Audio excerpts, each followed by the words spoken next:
Isang misyon ang kinailangang gawin ng maglolang Alma at Intoy. At ito ay walang iba kundi ang bantayan ng mga aswang.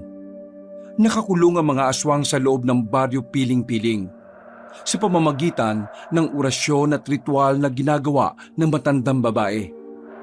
Pero dahil sa pakikialam at pagiging siraulo ng mga magbabarkada na dayo lamang sa lugar, nasira ang mga ritual at nakawala ang mga aswang at nagsimula ang kaguluhan sa kanilang baryo. Para maitama ang pagkakamaling ginawa ng tatlong magkakaibigan, sila ngayon ang isasalang bilang tagapagligtas. Sasailalim sila sa matinding pagsasanay. Malalagay ang kanilang buhay sa alanganin ng dahil sa kanilang kaignorantihan. Sa kanilang pakikipaglaban, magawa nga kaya nilang manalo kontra sa mga aswang? Gayong hindi nila alam kung gaano nga ba kabangis ang mga yon. Magawa nga kaya nilang manalo sa pangil ng mga halimaw? O baka bilang kabayaran sa kanilang kasalanan, mga buhay na rin nila mismo ang magiging kapalit. Ang kwentong yan ay dapat niyong abangan dito lang sa Mga Kwento ni Kabanong.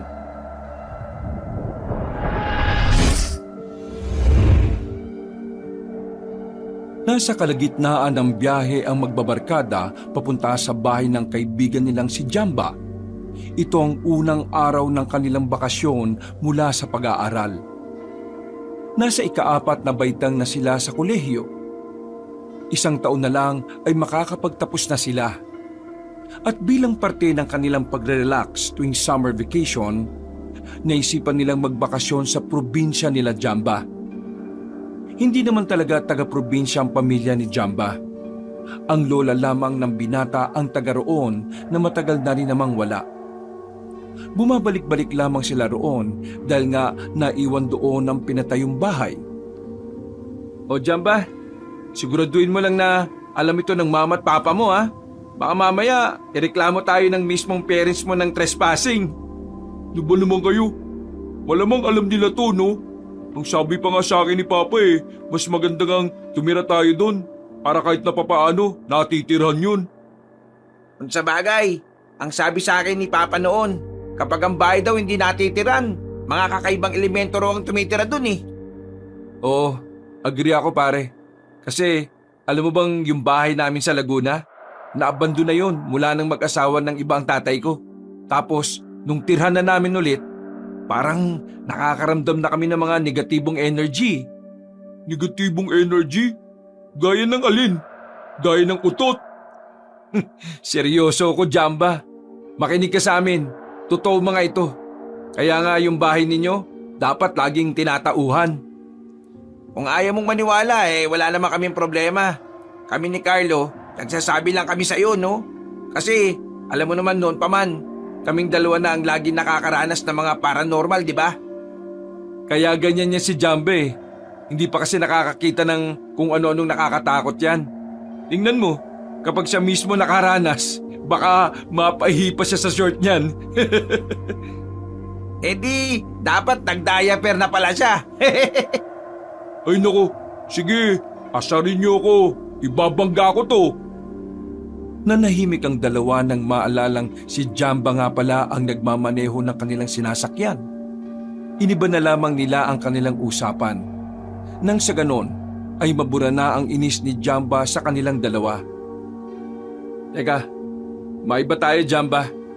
Naalala mo ba yung tropa natin nung high school, si Jed? Oh, sino ba yun? Tropa natin nung high school, yung maangas, nambubuli. Yung kinaibigan natin dati para hindi tayo awayin ng kabilang section. Ah, si Jedson. Oo, tumpak, yun nga. Uy, bakit? Anong nangyari sa kanya? Ayun, patay na. Ha? Patay na? Bakit? Anong kinamatay?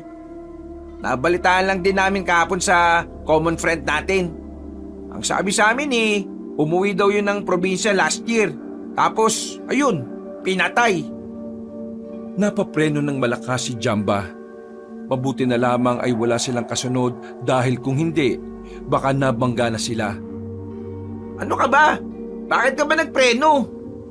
Jamba, mayos ka ha. Mahal ko pa buhay ko ha. Pinatay? Bakit siya pinatay? Hindi namin alam kung bakit, basta pinatay siya. Pero may nalaman ako kahapon. Ang sabi, pinatay daw siya ng mga aswang. Ha? Ng aswang? Oo, ng aswang. Nang dumating daw kasi si Jet sa probinsya nila, parang naging alalay siya ng isang albularyo doon. Siguro gumanti yung mga aswang, pinatay din siya. Pati yung albularyo sinama. Sabay sila. Nakakilabot nga pre, di ba? Nilapa raw ang laman loob. Kasi nung dinala sa morgue, abay, hindi na nahirapan yung mga nag-imbalsa mo eh. As in, wala na silang inalis na laman loob. Simot daw eh. Kahit daw yung mga mata, wala. Pandarin mo na nga ulit yan. Inilibutan ako kapag naaalala ko eh. Sige na, pandarin mo na yung makina. Aswang ang pumatay sa kanya? Seryoso ba kayo? Haka-haka pa lang naman yun. Pero malaki kasi ang posibilidad. Ganon din kasi ang ginawa sa albularyo eh. At mismong pamilya na rin naman ni Jed ang nagsabi. Pero siyempre, ang sasabihin ng mga pulis, tao lang ang gumawa nun. Wala naman kasing naniniwala sa aswang eh. Kahit nga ikaw eh, di ba Jamba? Hindi nakapagsalita si Jamba. Pero naramdaman ng dalawa na parang nangamba na naman ito. Sa kanilang tatlo kasi, si Jamba kasi talaga ang medyo matatakotin sa kanila. Kunwari lang naman itong hindi naniniwala sa mga paranormal. Pero ang totoo, paraan niya lamang yon para hindi na mapag-usapan ang ganoong klase ng bagay. Nanahimik na sila sa mga sandaling yon. Hindi na nila muling binuksan pa ang mga usaping may kinalaman sa katatakutan. Nakaramdam na rin naman kasi si Carlo at Kiko, kaya naman mas pinili na lamang nilang manahimik at panoorin ang kanilang dinaraanan. Makalipas ang ilang minuto, nakapasok na sila sa isang baryo. Ayon kay Jamba, kailangan nilang daanan yon para makarating sila sa bandang dulo. Naroon daw kasi nakatirik ang bahay nila. Bakit parang wala namang gaanong bahay dito? Yung sabi ni Papa sa akin, nagkaroon daw kasi ng sunog dito dati. Yung ibang residente, napilitan ng umalis doon nang mag-offer sa kanila ng bagong bahay ang lokal. Kaya ayan, ang mga nandito na lang din siguro eh, yung mga hindi naman taga rito talaga. Parang tumira na lang basta. Pero in fairness kahit sa probinsya, magaganda ang bahay. Puro bato oh. Akala ko kasi kapag ganitong lugar parang mga kawayan lang ang bahay. May mga ganun pa rin naman, pero hindi sa parting to. Parang sa kabilang parte yata yun. Nang marating na nila ang bahay, tumigil na muna sila sa tapat. Pinagtulungan nilang itulak ang gate. Medyo natagalan sila dahil nakabaon na ang bakal sa lupa. Nang mabukan na nila ng bahagya, ay ipinasok na rin nila ang sasakyan. Grabe, talagang napabayaan itong bahay niyo Tingnan mo yung bakuran ang daming kalat. Huwag ka nga magreklamo dyan. Tayo rin naman ang lilinis ng mga yan Ang bira naman Bisita kami dito Dapat ikaw maglinis niyan. Oo nga, ito talaga si Jamba, walang kwentang kaibigan eh. Dami niyong sinasabi. Bitbitin na natin yung mga damit natin. Tara na nga. Agad na silang pumasok sa loob at isinalansa ng mga gamit nila. Pagkatapos, inisa-isa nilang check-in ang mga kwarto. May 3 kwarto doon. Kanya-kanya sila ng pili. Pagsapit ng kinagabihan, nagluto na rin sila ng kanilang makakain. Dakong 9:00 na sila nakakain. Nagturuan pa kung sino ang maghuhugas ng pinggan. Pero kalaunan ay si Carlo na lang din ang gumawa. Nang nakatambay na sila sa bakuran habang tumutungga ng alak na kanilang nabili, isang matandang babae ang tumigil sa harapan ng bakuran. Nagkatinginan sila sa pagtataka. Hindi kasi nila alam kung bakit tumitig sa kanila ang matandang yon. Hindi rin naman kasi yon kilala ni Jamba. Tumayo ang lalaking si Carlo at ito na mismo ang nagkusang loob. Magandang gabi po sa inyo, Ale. Ano po ang kailangan nyo? Tumingin na muna sa kanya ng makahulugan ng Ale. Para bang kinikilala siya nito. Sino kayo? Ako po si Carlo. At sila... Wala akong pakialam sa pangalan mo. Ang gusto kong malaman ay kung sino kayo. Mga taga Maynila po kami. Nandito lang po kami para magbakasyon. Yung po si Jamba, sila po ang may-ari ng bahay na ito. Hindi na rin nakapagpigil pa ang dalawang binata at saka lumapit na rin ang mga yon. Bakit? Ano po bang problema? Gusto ko malaman kung bakit kayo nandito at kung sino nagsabi sa inyong tumira kayo rito. Pagmamayari po kasi ng parents ko ang bahay na ito. Sayang naman po kasi kung hindi matitirhan. Kaya yan, nandito kami. Bakit po ba? May problema po? Umalis na kayo sa baryo. Hindi kayo dapat naririto. Mawalang galang na po, Ale ah. Kararating lang po namin eh.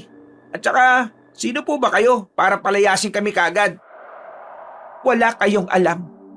Hindi nyo alam kung ano ang lugar na pinasok ninyo. Ito baryo ng piling-piling. Tama naman po, di ba? Kung hindi kayo makikinig sa akin, malalagay sa alanganin ng buhay ng mga ignoranteng kagaya ninyo. Bakit po kasi ayaw nyo na lang kaming diretsahin? Ano ba problema talaga? Hindi na nagsalita pa matanda. Tumingin na lamang ito ng masama sa kanila at saka naglakad na rin papalayo. Napapailing na lamang ang tatlo. Noong mga sandaling yon, ang tingin na lamang nila sa matanda ay isang weirdong Ale. Kaya naman, hindi nila pinansin ang sinasabi sa kanila. Bumalik sila sa pag-iinom at dakong 12:00 ng gabi ay nakaramdam na rin sila ng antok. Pero bandang 12:00 ng madaling araw, biglang nagising si Carlo dahil sa isang masamang panaginip. Habol niya ang kanyang hininga. Sa panaginip niya kasi, tila hinahabol siya ng mga nakakatakot na halimaw. Parang tao pero nakakakilabot ang kaanyuan. Nakita rin niya sa kanyang panaginip na tila nasa loob sila ng isang baryo na kung saan naroroon ang mga halimaw at tanging silang magkakaibigan lamang ang normal na tao. Walang yung panaginip yun ah! Napapailing ang lalaki. Para kasing totoong-totoo ang nangyari. Lumabas na lamang siya ng kanyang silid. Sinilip niya si Jamba. Ang himbing na ng tulog nito. Humihilig pa. Nang puntahan namin ni Carlo si Kiko, nagtaka siya kung bakit yun nasa higaan. Pagpunta naman nila sa sala ay wala rin naman doon. Wala rin sa banyo at kusina. Oh, nasa naman kaya yung siraulong yun? Pagsilip niya sa labas, saktong nakita niya ang kaibigan na kagagaling lang sa labas. Hindi na nga nito naisara ang gate sa sobrang pagmamadaling makapasok sa loob. Oh, saan ka galing? Bakit nasa labas ka? Ha? Kasi... Para kang nakakita ng multo ah. Bakit ganyan ang itsura mo? Basta. Anong basta? Huwag kang ngang maingay. Ano ba kasing problema? Ayos ka lang ba? Tingnan mo sarili mo oh. May natuklasan ako. Anong natuklasan? Maniniwala ka ba sa akin kapag sinabi ko? Malamang. Tayo lang naman laging dalawang nagsasabihan ng sikreto, di ba? Yung matandang babae kanina na nakausap natin. Kaninang 1:00, nakita ko siyang napadaan ulit sa tapat. Naisipan ko lang naman siyang sundan. Tapos, nakarating ako sa parang isa pang baryo. Pero mas maliit dito. Tapos, may arko. Piling-piling din ang pangalan ng baryo. Nakita ko yung matandang babae sa kanto eh.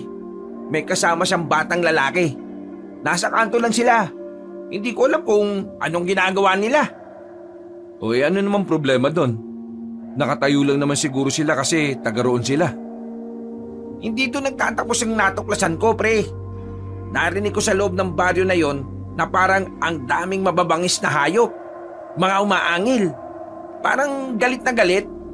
Tapos, ang nakakapagtaka pa ron, yung matanda at yung bata, parang hindi man lang natatakot. Nakatayo lang sila ron kahit na naririnig nila yun. Ang ibig mong sabihin, yung dalawang yun aswang din? Wala naman akong sinasabing ganyan. Baka nga aswang yung dalawang yun. Maliw ka ba? Kung aswang silang dalawa, di sana hindi tayo papalisin ng matandang yun dito. Kung sa bagay. Pero tingin mo kaya, mga aswang yung nasa loob ng baryo na yon? Hindi ko rin alam pre.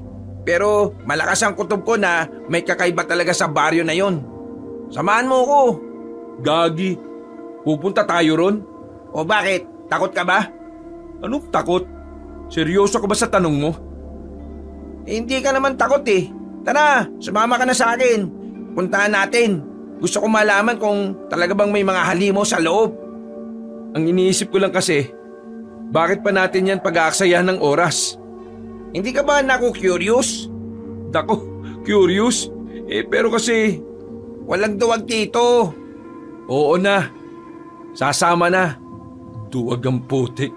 Sampalin ko mukha mo dyan Gisingin natin si Jamba para sumama. Para malaman niya na baka totoo nga ang mga aswang. Wag na, hayaan mo na. Baka mamaya mabulilyaso pa tayo dahil sa tukmol na yon. Sige. Tara na nga. Umalis sila ng bahay ng oras na yon. Habang naglalakad sila sa madilim na daan, hindi maiwasan ni Carlo na kabahan. Kahit na naniniwala naman siya sa mga aswang, naroon pa rin talaga ang kaisipan na sana hindi aswang ang mga narinig ni Kiko. Aminado siyang kinakabahan din. Butid niya kasi kung gaano kabangis ang mga nilalang na yon. Ilang beses na kasi siyang nakapagbasa at nakapanood ng mga tungkol doon. Sandali lang. Gilid muna tayo. Ayun na yung sinasabi ko sa'yo. Tinuro ni Kiko ang bukana ng isang maliit na baryo. At doon ay nakita nga ni Carlos ang bata at matanda na nakatambay sa magkabilang arko. Oo nga no, bakit sila nandyan? Hindi ko nga rin alam eh. Nung mabuti pa, lumapit pa tayo para marinig natin yung sinasabi ko sa'yo. Isa naman tayo dadaan. Baka makita tayo ng dalawang yun. Sumunod ka na lang sa akin. Pumasok sila sa halamanan. Maranang kanilang bawat pagakbang, wag lamang sila makalika ng kahit na anong ingay. Maya-maya pa ay nakalapit na rin sila. Bandang gilid ang kanilang pinuntahan. Naghintay lang sila ng halos 5 minuto. Narinig na rin nila ang mga ingay na talaga namang nakapagpatayo ng kanilang balahibo. Hindi mapaliwanag ni Carlo kung ano ang mararamdaman niya. Yun ang unang pagkakataon na makakakita siya ng aswang. Kaya naman, hindi niya maiwasang kabahan at manabik. Gagi, oo nga pre. Parang gusto ko pang pumasok sa loob. Sigurado ka ba? O bakit?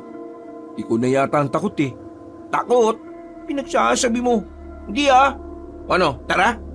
Tara! Nang makakuha sila ng tamang pagkakataon, pasimple silang gumapang papunta sa kabilang parte ng daan. Mabilis silang dumikit sa mga halamanan nang makarating sila roon. Sumilip muna sila sa loob ng baryo. Wala silang nakikitang kahit na ano. Pero hindi pa rin nawawala ang mga naririnig nilang tila umaatungal. Ayun, pwede tayong dumaan doon. Dali! Humakbang na sila sa bakod. Wala na silang pakialam kung ano man ang datnan nila. Masyado na silang kinakain ng kanilang kuryosidad. Naglakad sila ng bahagya palapit sa unang bahay na kanilang nakita. Marahan silang sumilip sa bintana. Nanlaki ang kanilang mga mata nang makitang naroon ng isang matandang aswang.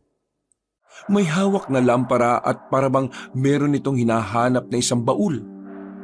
Nakakatakot ang mukha ng matanda. Nakikita pa nila ang pagtulo ng laway nito. At ang pinaka-napansin nilang dalawa ay ang kilos nito na parabang nanghihina. Ganyan palang itsura ng mga aswang. Nakakatakot. Siguro, ganyan na ganyan siguro yung umatake kay Jed at sa kasama niyang albularyo. Siguro nga. Pero pre, mukhang kailangan na nating umalis dito. Baka mamaya may makakita na sa atin dito eh. Mukhang tama ka nga. Tara. Palis na sana sila pero nakita nilang may paparating na 2 pang aswang. Gumagapang ang mga yon. Pero ang mabuti na lang, hindi sila nito nakita.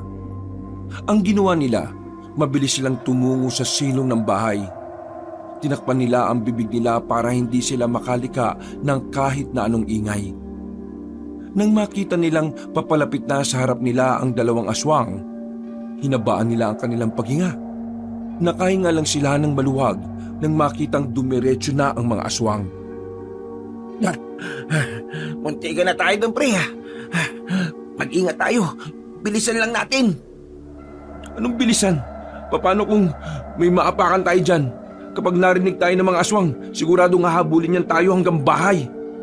Bahala ka nga. Kung gusto mong babagal-bagal ka, tara na. Nauna nang lumabas sa silong si Kiko. Lumingon-lingon muna sila sa gilid-gilid. Nang mapagtanto nilang wala nang makakakita sa kanila, mabilis na tumakbo si Kiko patungo sa dinaraanan nila. Naiwan si Carlo. Nang tangkay na sana ng binata na sumunod, bigla naman itong nakarinig ng aswang na paparating. Ano ka ba? Bilisan mo!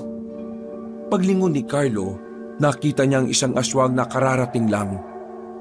Mabilis siyang pumasok sa ilalim ng silong. Pinagpapawisan siya ng malamig. Sobrang bilis din ng tibok ng kanyang puso. Mas lalo pa siyang kinabahan nang sumilip sa silong ang aswang. Buong akala ni Carlo ay nakita siya ng aswang na yon. Buti na lang ay umalis na rin kaagad. Hindi niya alam kung anong nangyari at bakit hindi siya ginapang sa ilalim. Pero ipinagpasalamat na lamang niya na walang nangyaring masama sa kanya. Nagmamadali siyang makaalis sa kanyang kinalalagyan nang maramdamang wala na ang kanyang kinatatakutan. Mabilis niyang tinungo kung saan si Kiko. Muntikan pa siyang madapa nang makalapit na siya sa kaibigan. Natataranta silang humakbang sa bakod. Paalis na sana sila pero laking gulat nila nang biglang nasa harapan na nila ang matandang si Alma. Masama ang tingin nito sa kanila. Bagay na nagdulot sa kanila ng kaba. Pakiramdam nila, kakainin sila ng buo na matanda. Ano ang ginawa niyo sa loob? Ha? Wala po, umihi lang. Wala ba kayong banyo? Meron naman. Huwag niyo akong niloloko. Ano ang ginawa niyo sa loob? Huwag nga po kayong maingay. Baka marinig po kayo ng aswang. Alam niyo nang may aswang sa loob pero pumasok pa rin kayo. Hindi ba talaga gumagana ang utak ng mga taga-Maynila? Teka, alam niyo pong aswang ang mga yon? Baka naman kayong aswang. Hindi ako nakikipagbiruan sa inyo. At kahit na kailan, hindi magiging biro ang ganitong sitwasyon. Dahil sa inyo, baka makatakas pa ang mga aswang. Hindi maintindihan ng magkaibigan kung ano ang naisabihin ng matandang babae. Ang tanging alam lang nila ay totoong may aswang sa baryong kanilang pinanggalingan. Manang, ano po bang sinasabi ninyo? Makatakas? Paano makakatakas hindi naman po sila nakakulong. Malaya silang nakakagala sa loob ng baryong yan. At ang hindi namin maintindihan, bakit nandito pa kayong dalawa ng batang yun? Kahit na alam nyo namang merong aswang dito. Umalis na kayo ngayong gabi. Bumalik na kayo kung saan man kayo nanggaling. Ay, pasensya na po Pero hindi naman po naman namin kayo kilala para sabihin yung umalis na kami rito. At isa pa, hindi naman po siguro ninyo pagmamayari ang mga ignoranting kagaya nyo ay madaling mapapahamak dahil sa kamangmangan nyo. Kung ayaw nyong sundin ang sinasabi ko, wag na wag kayong makikialam sa kung ano man ang meron sa baryong ito. Dahil kung hindi, baka ito pang ikamatay ninyo. Naintindihan niyo ba ako? Hindi po Rico! Bakit ka ba nananampal? Layas! Pero lumayas na kayo rito ngayon din! Bago pa tuluyang sumabog sa galit ang matandang babae, ay nagmamadali ng makaalis si Carlo at Kiko roon. Nakahawak pa sa pisngi ang binata dahil ramdam na ramdam pa rin niya ang makalyong palad na matanda. Lokong matanda yun ah. Lakas man pala. Pre, ano kayang meron? Bakit ayaw niya tayong makialam dun? Bakit? Pagmamay-ari ba niya yung mga aswang? Malakas talaga pakiramdam ko na may kakaibang nalalaman na matandang yun eh. Yun ang dapat nating malaman. Dapat nating malaman. Bakit dapat? Ibig sabihin, interesado ka pa talagang ipagpatuloy to? Eh bakit naman hindi? Hindi ka ba naku-curious? Naku, bahala ka nga sa buhay mo. Kapag tayo napahamak sa ginagawa mo, kasalanan mo to ha. Eh, hindi ka ba nai-excite? Kapag napatunayan natin sa ibang tao na talagang totoo ang mga aswang? Sisikat tayo, pre. Sikatin mo mukha mo. Balikan na lang natin si Jamba. Nauna nang naglakad ang binatang si Carlo. Pagbalik nila sa bahay ay masarap pa rin ang tulog ni Jamba. Sa kabila ng kanilang mga natuklasan, nagawa pa rin nilang makabalik sa tulog. Kinaumagahan, tulala ang dalawa sa harapan ng hapagkainan. Nakatitig lang ang mga ito sa inilulutong agahan ni Jamba. Napansin naman ito ni Jamba kaya hindi na nakatiis ang lalaki. Tinanong na niya ang dalawa. May problema ba kayong dalawa? Ang tahimik niyo ah. Tulala rin kayo. Ano ba nangyari? Nagsuntukan ba kayo? Kung nagsuntukan kaming dalawa, eh di sana basag ang mukha nito. Eh ano nga? Bakit para kayong lutang? Wala naman. Bakit? Masama bang tumulala? Oo, lalo na kung mukha kayong sabog. Ay naku, kumain na nga kayo. Ano, susubuan ko pa kayo? Opo, Daddy. Subuan mo po ako, please. Uy, diri ka, umayos ka nga. Kumain na lamang ang tatlo. Noong mga sandaling yon, hindi malaman ni Carlo at Kiko kung sasabihin ba nila kay Jamba kung anuman ang kanilang natuklasan. Alam kasi nilang matatakotin ang kaibigan nila. Kaya kahit na papaano, iniisip pa rin nila ang magiging reaksyon nito. Isa pa, ayaw na rin nilang masira ang kanilang pagbabakasyon. Dakong 8:00 ng umaga, umalis sila ng bahay dala ang mga gamit nila sa pamumundok. Sisimulan na nila ang hiking na napag-usapan ng mga nasa Maynila pa sila. Sigurado kang magandang view yung mapupuntahan natin? Kapag hindi, baka ilaglag kita sa bangin, ha? Oo, maganda to. Ang sabi kasi sa akin ng pinsan ko, noong narito pa sila sa probinsyang to, dito sa pupuntahan natin sila madalas mag-camping. Ang ganda raw kasi ng view. Eh, hindi ba naman delikado? Sa tanong na yun ni Carlo, ay nakuha kagad ni Kiko ang nais nitong ipahiwatig. Nakakatinginan silang dalawa ni Kiko na kapwa aswang ang nasa isip. Hindi naman delikado. Hindi naman to gaya sa Maynila na sobrang daming adik. Eh, hindi naman kasi adik ang tinutukoy namin eh. Uy, ano ka ba? Anong pinagsasabi mo? Eh di ano pala? Eh di Asong baliw. Sa mga gubat kasi, di ba minsan may mga asong baliw? Asong baliw? May ganun ba? Oo, meron. Hindi ka ba nag-aaral? Puro ka kasi bulakbol eh. Asong baliw? Ibento ka na naman. Bilisan nyo na nga lang maglakad. Nagmamadaling iniwan sila ni Jamba. Agad namang kinausap ni Kiko si Carlo. bakit hindi na lang natin sabihin sa kanya para aware naman siya? Huwag na muna. Hayaan mo na munang ma-enjoy natin yung pagstay natin dito. Kapag sinabi mo kay Jamba ang tungkol sa aswang, baka mamaya matakot nang lumabas yan. Eh di yung bakasyon natin nasira na. Sa bagay, may tama ka. Sige, ilihim na muna natin to sa kanya. Mas maganda kapag siya mismo ang makaalam. Ito, lahat na lang hinahaluan ng kalokohan eh. Uy, ano ba pinag-uusapan nyo? Bilisan nyo na nga!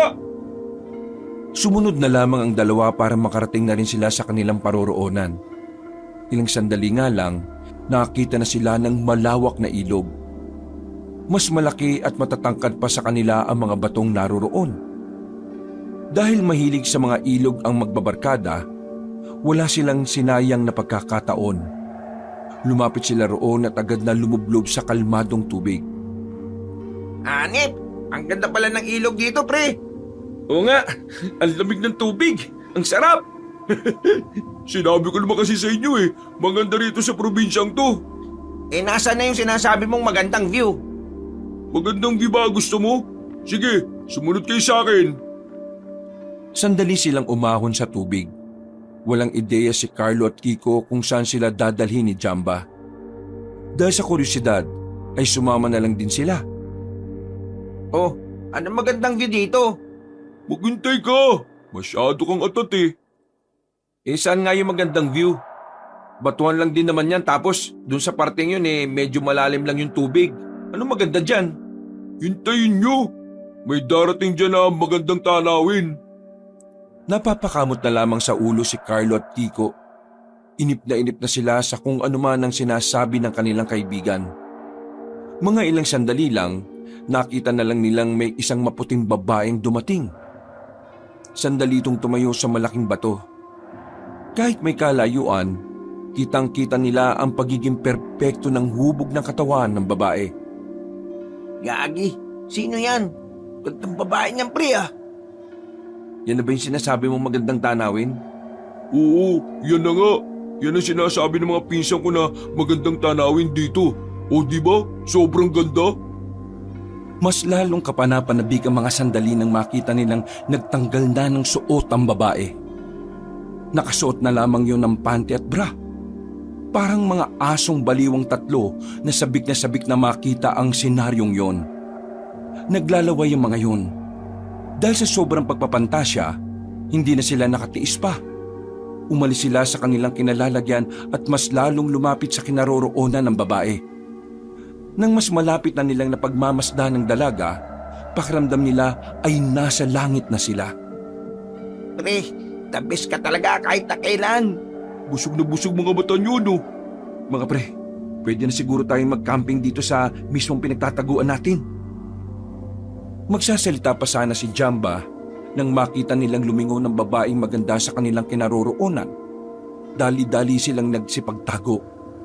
Inabahan sila nang maalala ang isiping baka makita sila ng dalaga. Anong gagawin natin? Baka isumbong niya tayo ng bubuso. Kalma lang kayo.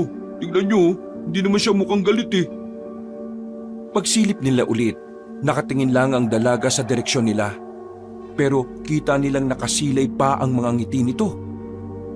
Kung sino man kayo nakatago dyan, pwede bang lumabas kayo at tumarap sa akin? Uy, labas daw, pre. Ano, lalabas ba tayo? Wala naman siguro masama kung lalabas tayo tapos titingin sa katawan niya. Oo, kalman nyo ng mga putotoy nyo. Aharap tayo para lang magpakilala. Huminga na muna sila ng malalim at saka lumabas sa kanilang pinagtataguan. Namumula ang kanilang mga mukha nang umahon ng babae sa tubig. Kitang-kita nila ang hubog ng katawan nito.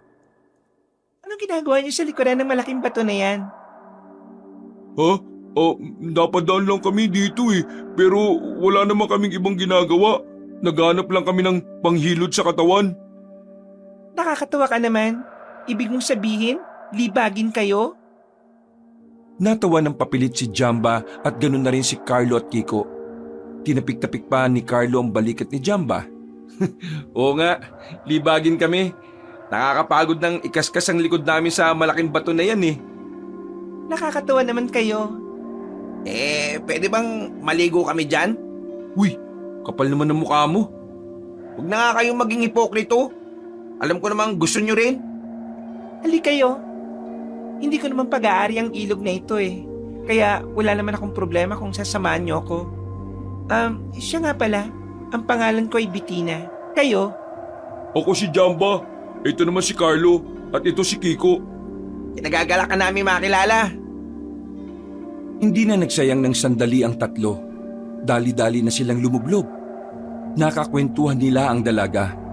Kahit na ang totoo, sa katawan lang naman ni Bettina nakatingin ang tatlo. Magaan ang kanilang kalooban sa babae, hindi dahil sa kaseksihan at kagandahan nito, kundi dahil parang pakiramdam nila ay matagal na nila itong kilala. Makalipas lang ang halos isang oras, umahon na rin silang tatlo. malakit ang tingin sa kanila ng dalaga. Dahilan para maramdaman ng tatlo na para silang natutunaw sa sobrang hiya. Kailangan ko nang umalis. Baka hinihintay na ako sa amin. Teka, sandali. Bakit? May sasabihin pa ba kayo sa akin? Nagkatinginan muna ang magkakaibigan. Sa mga mata nila, iisa lang ang nais ipahiwatig. Gusto pa nilang maulit ang sandaling yon. Ang magandang senaryo na dulot ng dalaga. Lumunok ng laway si Kiko. Nag-uumapaw ang pagkasabik sa kanyang kalooban kaya parang hindi niya alam ang sasabihin.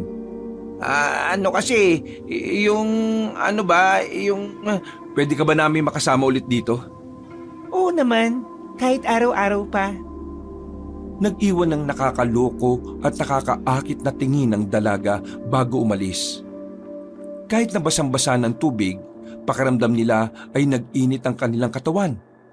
Nakatulala lamang ang tatlo habang pinagmamasdan ng babae na naglalakad papalayo. Mga pre, mukhang mas magiging maganda talaga ang bakasyon natin dito ah. Malapad ang ngiti ng tatlo. Para silang tumama sa loto. Sa buong buhay nila, yun ang unang pagkakataon na tinablan sila ng malala. At ang mas nakakapanabik pa para sa kanila, sa isang probinsya pa sila tinamaan. Lumipas pa ang ilang araw. Tuluyan na ngang nawala sa utak ni Carlo at Kiko ang tungkol sa aswang. Nalulung sila sa kakaisip at pakikisama sa dalaga. Mula kasi nang makilala nila ang babaeng si Bettina, doon na lamang natuon ang kanilang atensyon. Bagay na nakabuti naman sa kanila. Dahil kahit na papaano, nakakaiwas sila sa maaaring panganib na dulot ng mga aswang. Kanina pa tayo rito pero wala pa rin si Bettina ah. Pupunta pa ba siya? Maghintay ka nga. Baka kasi may dinaanan pa. Ewan ko ba nga mga pre, parang hindi na kumpleto yung araw ko kapag hindi ko siya nakikita. Ano pa kaya ako? Kala niyo ba kayo lang? Ako rin no? Sabay-sabay silang napalingon sa gilid ng dumating na ang dalaga. May dala itong kung ano-anong basket. Agad itong lumapit sa kanila. Bumungad agad ang maganda nitong ngiti. Pasensya na kayo medyo natagalan ako. Meron pa kasi akong pinuntahan Medyo ginabi na tuloy. Hindi. Ayos lang naman. Kahit taabutin kami ng madaling araw dito, handa kami maghintay para sa'yo. Naku, ikaw talaga. Ay, siya nga pala. May mga dala akong pagkain. Gusto ko sanang kapag nag-camping na tayo mamaya, meron na tayong kakainin. Sasama ka na sa camping namin? Oo. Naisip ko kasi na baka masarap kayong kasama sa ganun. Isang mapang-akit na tingin na naman ang pinakita sa kanila ng dalaga. Dahil dito ay parang nawawala na naman sa wisyo ang magkakaibigan. O tara na, para mailatag na natin ang tent. Noong mga sandaling yon, parang sunod-sunuran na lamang ang tatlo sa sinasabi ng dalaga. At sa mga nakalipas lang na oras, namalaya na lamang nila na unti-unti na pala nilang dinidikitan ang dalaga. Bagay na ipinagtaka rin nila. Kasi pakiramdam nila, nawawala na sila ng hiya nang hindi nila namamalayan. Alam kong gusto niyo akong tatlo, tama ba? Sa tanong na yon, biglang tila natauhan ng magkakaibigan. Namula ang kanilang mukha. Kung mas maliwanag lang sana, makikita sana ni Bettina ang malakamatis nilang pamumula. Wala namang masama Gusto ko lang na maging tapat kayo sa nararamdaman niyo. Ako talaga oo, gusto kita. Kahit halos 1 linggo pa lang tayo magkakakilala, pakiramdam ko, ikaw na ang babaeng gusto ko makasama Ako naman, pakiramdam ko mahal na kita. Hindi ko maipaliwanag, basta ganun. Papayagan mo ba kaming manligaw sa'yo? Sandaling napaisip ang dalaga. Napapangiti lamang ito na parabang kinikilig. Kumindat pa ito sa kanila. Bagay na lalong nagdulot ng kakaiba sa kanilang tatlo. Papayagan ko kayo manligaw sa akin sa isang kondisyon. Kondisyon? Sige, anong kondisyon? Sabihin mo sa amin, kahit ano gagawin namin yan. May ipapahanap akong bagay sa inyo. At kapag nakumpleto niyo yon, papayagan ko na kayo manligaw sa akin. Ano naman yung bagay na yan? Bagay naman tayo, di ba? Ang corny mo naman bumanat. Banata kita dyan eh. Kailangan niyong ibigay sa akin ng selyo di kawayan. Selyo di kawayan? Ano naman yun? Maliit na kawayan. May nakalagay na pulang tela sa dulo at nakabaon sa lupa. Kailangan niyo makuha ang mga yon. Hindi niyo kailangan magparamihan. Basta makuha niyo lang ang lahat ng pinapakuha ko. Papayagan ko na kayo manligaw sa akin. Kailangan niyong galingan ha? Kasi hindi niyo alam. Baka pare-pareho ko kayong saguting 3. Hindi naman ako papayag na magiging kahati ko tong 2 tukmol na ito. Lalo naman ako, no? Ayaw kong 4 tayo sa kama, no? Bago kayo magtalo, isipin muna natin kung saan makukuha yung selyo di kawayan na yun. Teka, Bitina. Saan nga ba namin makukuha yung sinasabi mo? Sa lumang baryo na malapit lang dito. Ang baryo na kung saan matagal lang naghuhumiyaw ng kalayaan. Ha? Wala. Ang ibig kong sabihin, ang baryong yon ay matatagpuan nyo lang din dito. Malapit lang. Pag uwi nyo, madadaanan nyo rin. Napatango na lamang ang magkakaibigan. Nagpatuloy ang kanilang pakikipag-usap sa dalaga. Sa mga sumunod na sandali ay mas lalong naging maharot ang 3 binata. Pero kahit na anong gawin nilang pagpapahaging, wala silang mapala. Masyadong mailap ang babae. Kaya naman mas lalo naman silang natakam sa dalaga. Natapos na lamang ang kanilang camping, hindi man lang sila nakaisa. Isang malaking panghihinayang na naman ang kanilang nararamdaman. Hinatid nila ang dalaga palabas sa ilog. Habang naglalakad papalayo si Bitina, malinaw pa sa kanilang paningin ang kaseksihan ng babae. Sus, Mariusip naman. Kahit papalayo na, ang sarap pa rin niyang pagmasdan. Ang mabuti pa, simulan na nating hanapin yung selyo di kawayan na yan.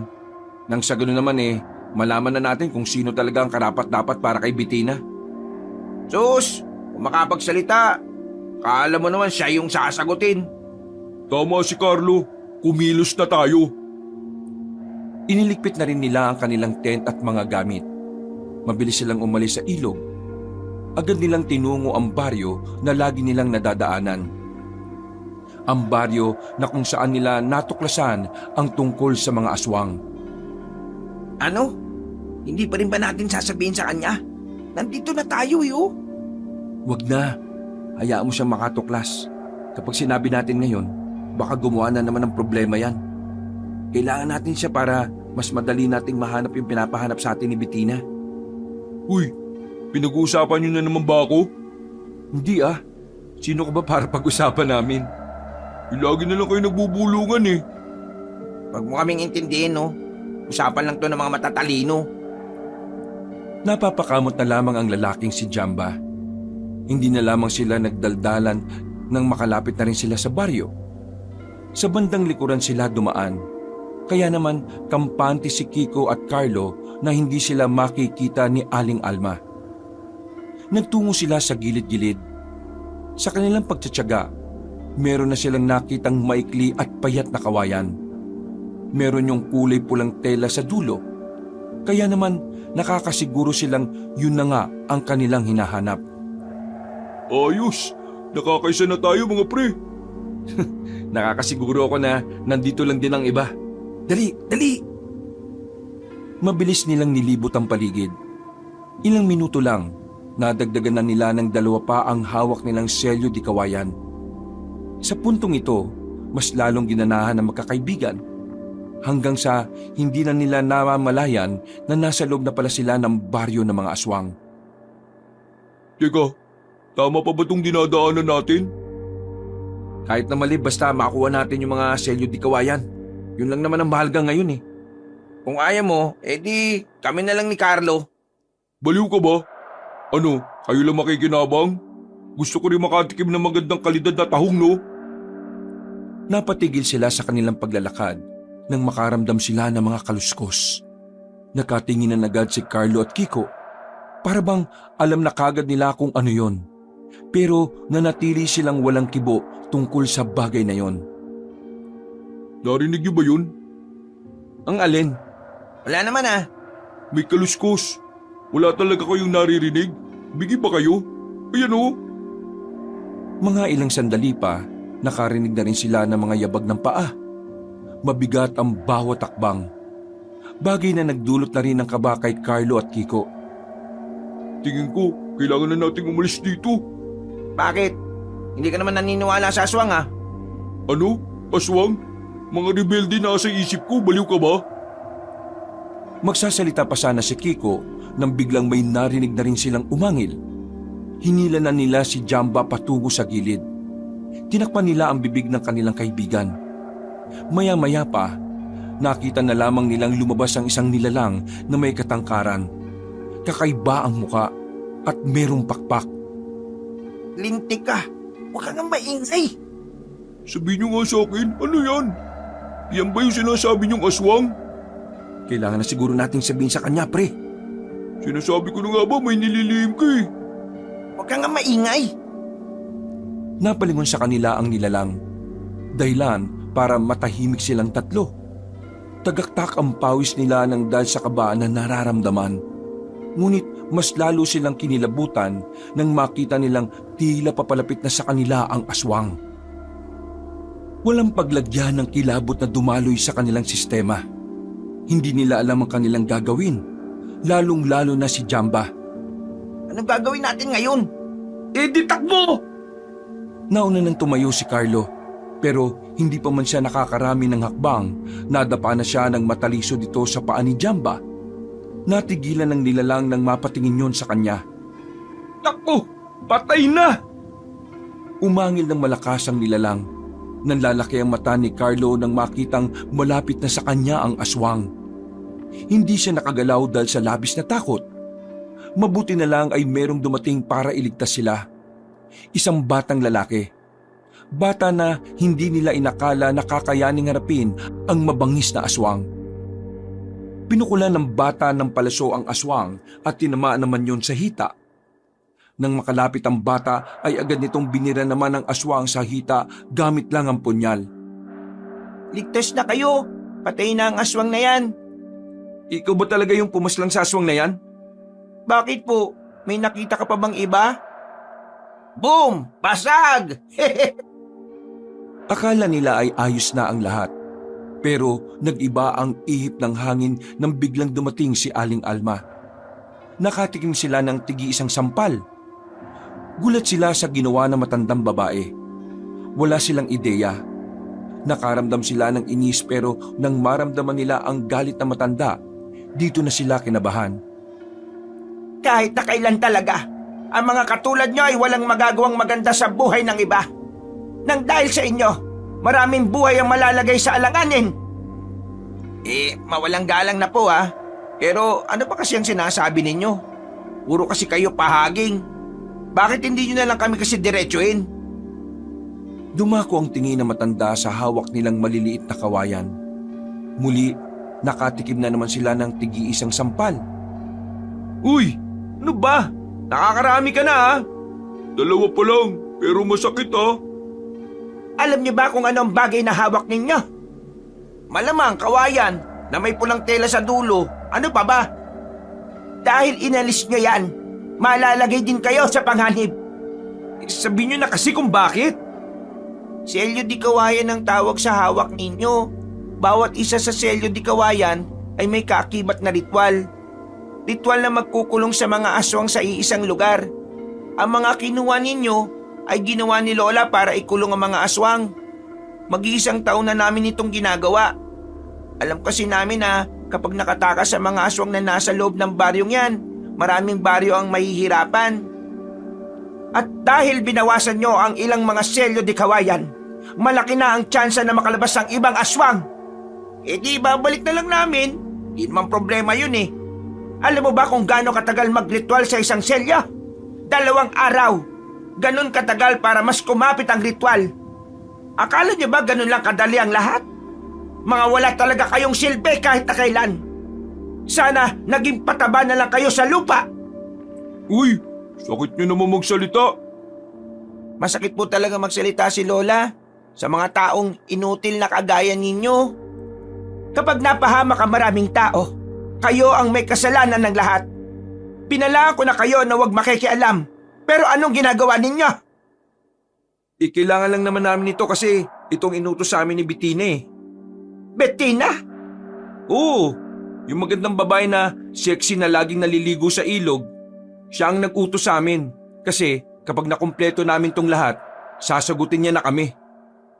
Mga inutil talaga ang 3 binatilyong ito. Walang alam. Hindi nyo ba alam kung sino ang babaeng yon? Hindi. Di namin kilala. Ang babaeng yon ay ang apo ng pinuno ng mga aswang na nakakulong dito sa baryo na ito. Niloloko niya lang kayo para mapalaya ang mga kalahi niya. Kiko, mukhang bulilyaso pre. Yan ang napapala kapag masyado kayong ignorante at mangmang. Iandaan nyo na ang mga sarili ninyo dahil sa paghina ng ritual, asahan nyong may mangilang-ilang aswang na makakalabas at lahat ng ito ay nangyari ng dahil sa inyo. Naglakad na paalis sa maglola. Naiwang gulong-gulo ang magkakaibigan. Hindi nila alam kung dapat ba silang maniwala sa sinabi ni Aling Alma. Para kasi sa kanila, hindi naman kasi talaga mukhang aswang si Bettina. Teka. Nagugulan pa rin ako mga pre. Ibig ba nitong sabihin, yung babaeng gusto nating matikman aswang? Hindi ka naman siguro bingi, no? Yun ang narinig natin eh. Hindi. Di ako naniniwala ang aswang si Bettina. Naniniwala ako na aswang ang nandito kanina at ang mga nasa baryo na yan. Pero si Bettina, malabo yun mga pre. Itataya ko isang itlog ko, hindi aswang si Bettina. Kung iisipin natin, may sense din naman ang sinasabi ng maglola eh. Kasi di ba, sa dami ng pwedeng ipagawa sa atin, bakit ito pa? Hindi naman to karaniwang pinagagawa ng isang pangkaraniwang babae. Hindi naniniwala kang aswang siya. Hindi pa ako sigurado. Ang akin lang, may posibilidad. Bakit hindi na lang natin siya tanungin para makaalaman na? Sa halip na umuwi na lang ang 3, binalikan pa nila ang dalaga sa ilog. Pero wala na silang inabutan na Bettina doon. Dismayado silang umupo sa mga batuhan. Napapaisip kung ano nga ba ang kanilang paniniwalaan. Sa gabing yon, pinili na lamang nilang manatili sa kanilang bahay. Tulala ang 3 habang malalim ang iniisip. Ay nako, hindi talaga ako papayag na aswang si Bettina pre. Napakasayang. Pwede ba Kiko? Isipin mo na lang din ang kaligtasan natin. Puro ka nalang kawalang hiyaan eh. Ang sabihin mo, inggit ka lang. Kasi ikaw, malabo kang patulan ni Bettina kasi Tumigil na nga kayong dalawa. Nalalagay na nga sa alanganin ng buhay natin eh. Ganyan pa kayo. Sa halip na nagtatalo-talo kayo dyan, mabuti pa umuwi na lang tayo. Kasi kung sakali mang totoo nga yung sinasabi ni Aling Alma, tsak, mapapahamak talaga tayo. Isang buntong hininga na lamang ang nagawa ni Carlo. Hindi niya kasi inakala na magiging ganon ang lagay ng kanilang pagbabakasyon. Buong akala nila ay magiging masaya lang ang pananatili nila roon. Pero nahaluan na ito ng kababalaghan at kilabot. Ayoko na muna umuwi. Sira ulo ka ba? Paano kami? Alam niyo namang ayaw ko muna sa Maynila kasi utos-utusan lang ako ng tatay ko sa negosyo niya. Kung gusto niyo nang umuwi, mauna na kayo. sira pala talaga utak mo no?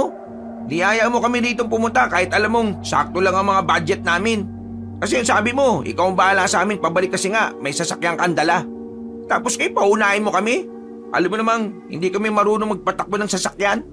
At kukulangin nga ang pamasahe namin kung babalik kami ng Maynila. Di bibigyan ko kayo ng pamasahe. Mauna na kayo kung gusto niyo umuwi. Hinawakan ni Carlo sa magkabilang balikat si Jamba at itinulak padikit sa dingding. Hoy, trippings ka ba? Binabata-bata mo yata kami. Kung palasin mo kami parang kung sino ka. Tulig ka rin pala no? Di ba gusto niyo nang umalis? Hindi ko naman kayo pinapaalis Kung aalis kami, sumama ka. Magtigil ka sa pag-iinarte mo kung hindi nga ako aalis, dapat hindi rin kayo aalis. Bakit ba kasi kayo natatakot sa aswang? Aba, yabang oh. Hindi ba lagi niyo akong inaasar at tinatakot? O ito, hindi na ako natatakot. Pero parang kayo naman ang natatakot dyan. Hindi kami natatakot. Iniisip lang namin ang kapakanan natin. Basta, di ako alis. Ayoko umuwi ng Maynila kasi tinatamad pa akong mag-alalay sa papa ko. Parang ang bata no? Nakakapikon ka. Hindi na lamang nagsalita si Jamba. Kinabukasan ng umaga, lumabas si Carlo para humanap ng mabibilhan ng karne. Ubus na rin kasi ang nakastock nila. Noong mga sandaling yon, medyo hindi mapalagay ang kalooban ng binata. Hindi niya kasi maintindihan kung ano ang kanyang nararamdaman. Habang naglalakad kasi siya, pakiramdam niya ay merong nakatingin sa kanya. Balingon-lingon ng binata. Nagulat na lamang siya nang may makabanggaan siya. Pagtingin niya, nakita niya sa kanyang harapan ang babaeng si Bettina. Sa puntong ito, tila ba iba na ang nararamdaman ni Carlo para sa dalaga. Ang kanyang pagpapantasya at paghanga, tila ba nabura na rin ng ganun na lang kabilis. O Carlo, bakit yata gulit na gulit ka? Ngayon ka lang ba nakakita ng ganito kaganda? Ha? Hindi. Araw-araw ako nakakita ng ganyan kaganda. Lalo na nung makilala kita. Kumusta? Nakuha niyo na ba lahat ng pinapakuha ko? Papayagan ko na ba kayong manligaw? Ha? Tungkol dyan, kasi sa totoo lang, wala pa kaming nakuha eh. Naku, sayang naman. Willing pa naman sana ako maging nobyo kayong tatlo, kahit sabay-sabay pa. Nagkagatlabi ang babae. Tinanggal pa nito ang isang botones ng damit. Alam ni Carlo na paraan yun ng babae para akitin siya. Pero kapag naaalala niyang isa itong aswang, hindi na niya yun magawa pang tingnan. Sige, kailangan ko pa kasing makahanap ng mabibila ng pangluluto namin mamayang tanghali. Teka sandali. Ha? Bakit? Akmang hahalikan siya ng dalaga pero siya na mismo ang umiwas. Alam niya kasi na kapag pinatulan niya yon, katapusan na ng katinuan niya. Ayaw mo ba? Kainis ka naman oh. Hindi naman sa ayaw. Sadyang may galang lang talaga ako sa isang babaeng gagaya mo. Isa pa, hindi pa kasi ako nakakapag-toothbrush. Amoy imburnal pa ang hininga ko. O sige na, mauna na ako. Mas magandang halikan mo na lang yung kagaya mo. Kagaya ko? Oo, yung gaya mong mabango ang hininga. Nagmamadali na lamang umalis ang lalaking si Carlo. Hindi na niya nilingon pa ang dalaga. Sa hindi malamang dahilan kasi, bigla na lamang ding nagtindigan ang kanyang mga balahibo. Ewan ko, pero kinikilabutan ako. Parating na sila sa bilihan ng mga karne nang makita niyang naglalakad ang batang si Intoy. Agad na nilapitan ni Carlo ang bata para makibalita. O bata, anong balita? Nakagawa na ba ng bagong selyo di kawayan ng lola mo? Nakatakas na ba yung mga aswang? Tumingin sa kanya ang batang lalaki na parabang naiirita sa kanya. Hindi na makakagawa si Lola. Tungkol naman sa mga aswang, hintayin nyo na lang kung kailan sila lalabas. Ha? Bakit naman namin hihintayin? Ano kami? Welcome party? Hindi nyo alam kung gaano kalaking gulo yung ginawa ninyo. Sa puntong ito ay natahimik si Carlo. Kita niyang seryoso ang mukha ng bata. Para itong matanda ako makipagtitigan sa kanya. Nakikita ni Carlo na parabang sobrang dami ng napagdaanan ng bata na problema. Napapailing na lamang si Carlo, pero aminado siya na kinakabahan na rin siya. Pakiramdam niya kasi talagang magkakatotoo ang sinasabi ng maglola na makakalabas na ang mga aswang doon. Dahil nilamon na naman ang kuryosidad si Carlo, hindi na muna siya umuwi sa kanila kahit dala na niya ang karne. Tumungo siya sa baryo ng mga aswang. Gusto niya kasing malaman kung meron ba talagang naging epekto ang ginawa nila. Pagdating niya doon, nakita niyang wala na ang maglola sa bungad ng baryo. Sa puntong yun pa lang, nakakutob na siyang delikado na nga kung lalapit siya roon. Pero kahit na alam niyang mapanganib, tila ba may kusang nag-utos sa kanyang paa na humakbang patungo roon. Namalaya na lamang niyang nasa tapat na siya ng baryo. Isang matandang lalaki ang nakita niya sa loob. Nakatayo lang ito at nakangiti. Hindi nagtangka ang binata na pumasok doon. Alam niyang aswang ang matandang yon, kaya dumistansya siya ng kaunti. Maraming salamat, iha. Po, salamat po saan? Hindi ko naman kayo kilala eh. Salamat dahil sa ginawa niyong pagbawas sa selyo di kawayan. Dahil sa inyo, may tsansa na kaming makalaya mamayang gabi. Kayo ang nagligtas sa amin. Pero kahit na kayo ang naging ilaw ng aming angkan, hindi namin kayo palalagpasin. Dahil kahit na sinong tao na makikita namin, ay gagawin namin pagkain. Nagtindigan ng balahibo ni Carlo nang biglang tumawa ng malakas ang matandang lalaki. Maraming salamat, iha! Kahit na alam niyang hindi makakalabas sa matanda agad-agad, nabahala pa rin siyang baka bigla na lamang siyang mahila sa loob. Dali-dali na siyang umalis doon at saka bumalik sa mga kaibigan niya. Kailangan na talaga nating umalis. Ang kulit mo naman. Ilang beses ko bang sasabihin na Kung ayaw mong umalis, bahala ka na sa buhay mo. Basta kami ni Kiko, aalis na. Pre, hindi na rin pala muna ako alis. Tumawag kanina mama ko eh. Pupuntahan na daw ako ng mga pinagkakautangan ko sa Maynila. Mga ibang na ba kayo? Kailangan na nga nating makaalis dito. Kasi kung hindi, mapapahamak tayo. Nakausap ko kanino yung isang matandang lalaki. Palagay ko, siya ang pinuno ng mga aswang. Nagsabi na siya sa akin na mamayang gabi, magkakaroon na sila ng tsansa na makalabas sa lumang baryo na yun. Pasensya ka na pre ah. Pero dito na muna talaga ako. Kahit na alam niyong malalagay sa alanganin ng mga buhay ninyo, hindi kayo aalis? may nadiskubre akong basement sa bahay na ito. Doon na lang kami magtatago kapag nakalabas na ang mga aswang. Sumama ka na lang din sa amin pre. Ligtas naman siguro tayo sa basement. Ay nako, ang sakit niyo naman sa ulo. Nakakainis. Wala na tayong magagawa eh. Kung makakatakas na ang mga aswang, kailangan na lang natin iligtas sa mga sarili natin. Habang ang buhay naman ng ibang tao ay malalagay sa panganib. Ano bang gusto mong gawin natin? Labanan ng mga aswang? Antok nga, hindi natin malabanan eh. Aswang pa kaya? Di ako nakikipagbiruan sa iyo, Jamba. Buhay natin ang pinag-uusapan natin dito. At buhay ng mga tao. Hindi ba kayo nakukonsensya? Dahil sa atin, pwedeng mapahamak ang mga nakatira dito. Nakukonsensya rin naman. Pero wala naman talaga tayong magagawa pre. Kahit makonsensya pa tayong magdamag, hindi naman natin maalis ang katotohanan na wala rin naman talaga tayong kwenta. Kasalanan kasi ito ni Jamba eh. Kung hindi sana tayo dinala dun sa magandang tanawin na sinasabi niya, di sana hindi natin nakilala si Bettina. Di sana hindi niya tayo ginamit para palayain ng mga kapwa niya aswang sa baryong yun. At kasalanan ko na ngayon. Oo, kasalanan mo. Dahil sa kamanyakan mo, nadamay pa kami ngayon. Oops, tama na. Masama ang nag-aaway. Umupo na lamang ang lalaking si Carlo sa gilid. Pilit niyang kinakalma ang kanyang sarili. Ayaw rin naman niya kasing magpang-abot pa sila ni Jamba. Walang nagawa si Carlo. Nanahimik na lamang siya. Tinamad na rin magluto ng kakainin nila kaya si Jamba na lang din ang nagpresenta. Mabilis na lumipas sa mga oras. Sumapit na kaagad ang 5:00 ng hapon. Sa puntong ito, hindi na naman mapakali ang binatang si Carlo. Binuksan ko na yung basement ha.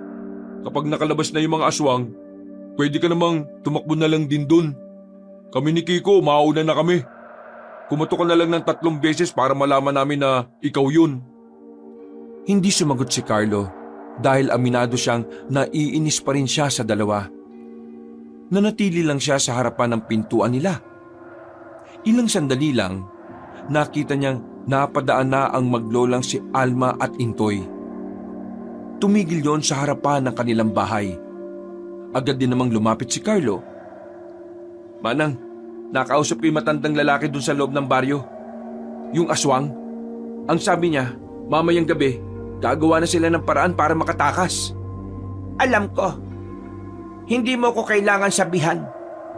Ngayon alam niyo na ito na ang resulta ng pakikialam ninyo. Ito na ang resulta ng mga desisyon niyong hindi pinag-iisipan. Inaamin ko nang nagkamali kami.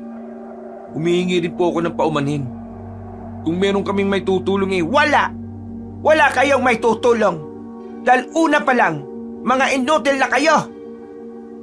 wala namang magagawa yung pinagsasabi ninyo eh. Kung tinuruan nyo na lang sana kami kung anong pwede namin magawa, di sana, naitama naman namin yung pagkakamali namin. Hindi na nagsalita pa ang matanda. Naglakad na rin yon palayo. Kapag ang lola ko ang nainis, matagal siyang mapakalma. Kaya naman, wala kang aasahan sa kanya ngayon.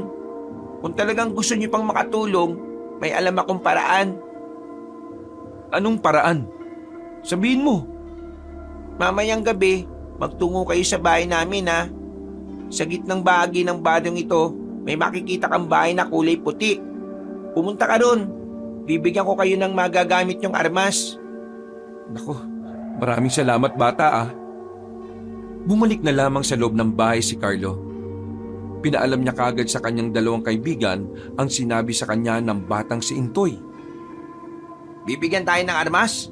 Ibig sabihin, lalabanan natin ang mga lintik na aswang na yon? Hindi naman lalabanan kagad. Gagawin lang natin proteksyon ng armas na sinasabi niya kapag nalagay na tayo sa alanganin. O sige, G ako dyan. Basta, pagtapos niyan, babalik na tayo rito sa bahay at bababa na tayo sa basement. Kayong dalawa na lang. Maiwan na lang ako dito. O bakit? Sabihin mo, takot ka lang. O sige, tayong dalawa na lang muna. Galit ka ba yata sa akin eh? Mamaya naalitan natin. Saka na lang tayo magsuntukan kapag nakaligtas na tayo rito. Agad na lumabas ang dalawa. Pinuntahan nila ang puting bahay na sinasabi ni Intoy. Nakarating din naman sila agad doon. Nakita nila ang bata sa labas na akala mo kung sinong matanda akong maghasa ng espada. Lalapit na sana sila sa bata nang biglang may isang matandang lalaking lumabas na bahay. Nakasandong itim ang matanda. Medyo malakas-lakas pa at base sa dami ng tattoo nito sa katawan, malalaman na kagad nilang may pagkamaangas sa matanda. Lalo na nang magsalita ito. Intoy, ito naman sinasabi mong mga binata na naging dahilan kung bakit makakalabas sa mga aswang. Sila na nga po, Mampaing. Lumapit sa dalawang binata ang matandang lalaki. Nagulat na lamang sila nang bigla silang sinikmuraan nito. Sa lakas ng pagkakasuntok sa kanila, pwede na nilang isipin na parang hindi naman yung totoong matanda. Ano bang problema nyo? Yung matandang babae ang hilig manampal, ito naman, naninikmura. Ang kakapal ng mga mukha nyong dumayo para lang magsimula ng gulo. Alam niyo ba kung anong paghihirap ang ginawa ni Alma para lang makulong mga halimaw na yon? Wala kayong alam eh. Kulang pa nga yan sa inyo. Kung hindi nga lang ako naawa sa inyo, baka tinanggalan ko na kayo ng paa at kamay eh. Ang yabang nyo naman po. Kilalang hitman si Mang Paeng sa probinsyang to. Kahit sino tinutumba niya, kahit na mga aswang.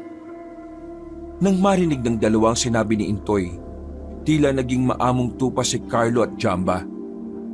Hindi naman namin alam na ganito ang mangyayari. Naloko lang din kami ni Bettina. Ang babaeng yon, mahilig talaga siyang manloko ng mga lalaking hayok sa laman ng isang dalaga. Mabuti na lang at hindi niya ako nadali nun. Pero kayo nadali dahil hindi kayo gumagamit ng utak. Oo na, kasalanan na nga namin eh. Pwede bang sabihin mo na, Intoy, kung bibigyan mo kami ng sandata o armas?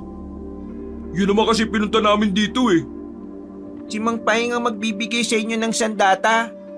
Oh, akala ko ba ikaw? Idadaan ko kayo sa isang matinding pagsasanay ngayong gabi. Kapag nagawa nyo ng maayos, bibigyan ko kayo ng sandata. Aba, hindi ito napag-usapan natin, Intoy ah. O ikaw, huwag kang maarte ah. Yung iba nga dyan gustong-gustong magpaturo sa akin eh. Isa pa, kailangan nyong matuto kasi kayo ang lalaban sa mga aswang. Kayo ang aayos sa gulong, kayo rin mismo ang gumawa. Etong kabayaran sa katangahan ninyo. Napahilamos na lamang ng muka ang binatang si Carlo. Hindi siya handa sa gagawin nila. At alam naman niya sa kanyang sarili na hindi pa rin sasapat ang kaalaman nila para harapin ang mga aswang. Ang tingin kasi nila sa kanilang mga sarili, mga binatang taga Maynila na ang tanging alam lang ay mambabae. Kaya huwag na kayong umangal. Maganda nga to para kahit na papano padagdagan ng laman ng utak ninyo. Teka nga, nasan pa lang isa niyong kasama? Andun, nagbabantay siya sa bahay. Bakit binabantayan ang bahay? Aalis ba ang bahay? Tawagin niyo at sabihin niyong, ha? Hindi na naituloy pa na matandang lalaki ang sasabihin nito. Narinig na nila ang malakas na angil ng mga aswang. Nagbago ang reaksyon ng mukha ni Mang Paeng. Bumaka sa itsura nito ang labis na pagkabahala. Habang si Intoy naman ay tinapos na ang paghahasa ng espada. Intoy, nasa na lola mo?